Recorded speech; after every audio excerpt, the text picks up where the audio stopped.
Greetings, dear listeners. You asked for a nighttime video, so here it is. We're out here tonight to welcome the new blood red Werewolf's moon. And I don't know about you, but I can never look at a picture of a full moon without thinking about werewolves. And so I thought I'd take the occasion to share with you a werewolf story from my misspent youth. Now, when I grew up, I lived in a one-bedroom apartment with my mom. She got the bedroom, I got the living room couch. And in those days, you could buy for 50 or 75 cents cheap paperback books which were supposed to be collections of true scary and horror stories. And on this particular Saturday, I had bought one of these books, and the author was another Warren K. Smith, but don't ask me the title of the book after all these years. Anyways, I spent the evening reading the book, and it had a werewolf story. And the werewolf story was the best story in the book. And it went something like this. In around 1910, an English lady named Miss St. Denis went on holiday to an isolated area of Wales where she stayed at a guest house. And late one afternoon, she walked along some abandoned railway tracks to a deserted train station, where on the empty platform she set up her easel and she spent the afternoon sketching and painting landscapes. And she got so engrossed in her work, she wasn't keeping track of time, and suddenly realized that, as Mortis would say, the darkness was beginning to take control. So she quickly began packing up her stuff. She looked up and down the platform, and she saw a shadowy figure at the end, which she thought might be a villager or maybe somebody that worked there. And she called out and asked them if they could tell her the time, but the figure didn't answer. So she began to become a little apprehensive, like maybe this was some tramp or something. So she gathered up her stuff and headed off as quickly as she could down the abandoned railway tracks back to the guest house. Well, she hadn't gone very far before she had that feeling that characters often have in horror stories, that something was following her. And of course, when she turned and looked behind her, yes, there was the shadowy figure, about 50 feet back. So she sped up and picked up her pace to get away, and the figure picked up its pace.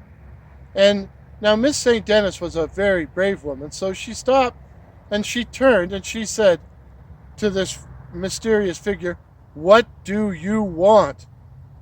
Well, as it came up to her, she realized this wasn't a person. This wasn't a man. It was a huge gray wolf standing on its back paws, like 7 feet tall. A huge wolf with a mouth full of sharp, sharp teeth and blood-red, bloodshot eyes. I think the bloodshot eyes are coming this way right now. Oh dear, oh dear, oh dear. Oh, there they go. Now, she had no weapon to protect herself, but what she did have was a pocket torch, and she turned it on and flashed it at the beast, and the werewolf covered its eyes and faded away into nothing. Totally disappeared. Was gone. Vanished. Well, Miss St. Denis was in something of a panic by the time she got back to the guest house. And when she told her hosts what had happened, the only explanation they could give her was that a few years before, some workmen in a quarry had found the bones of a strange animal, part man, part wolf. So, had she been chased? Had she been pursued by the ghost of a werewolf? Well, I thought that was a great story. And that night, when I went to bed and fell asleep, I dreamed it. And I lived 2 blocks from the train tracks, and we weren't supposed to play on them, which meant we were there all the time. Well, I was out on my train tracks, and the werewolf was chasing me. It was right behind me, and it was just reaching out to grab me when I woke up. Oh, man. Was I ever relieved? Here I am, safely on my couch at home. But then waves of fear began to wash over me, and I became sure that the werewolf was real. And it was really in the apartment. And it was in the front hall between the living room and Mom's bedroom and me.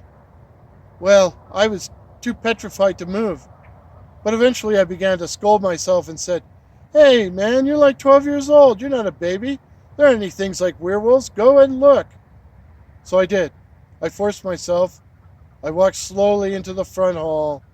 And sure enough, there was nothing there. And boy, was I feeling brave at that point. And I turned to go back to bed and there was this thing in white reaching out to grab me. And then I realized it was my reflection in my white pajamas in the hall mirror. Of course, I woke Mom up. She was majorly pissed. She took the book away from me. She scolded me and said, "Why can't you be interested in hockey like normal boys?" And you know, she never gave me that book back. Wow, talking about an abused childhood. Well, it wasn't until years later that I actually found out that Warren K. Smith didn't write that story. He actually got it from the book Werewolves by Elliott O'Donnell that I discussed in a previous video. So I've actually left a link in the description to the chapter, The Werewolf in the British Isles, so you can read the original account. So, dear listeners, thank you so much for listening. Stay safe. Stay subscribed. If this is your first visit to my channel, my name is Warren and I tell original ghost stories and original tales of cryptids such as the night floaters and werewolves, of course. And, of course, be like a werewolf and stay hungry. I'm now going to ask the lovely and talented camera crew to give us a panorama shot of tonight's beautiful blood red werewolf supermoon. So till midnight, cheers.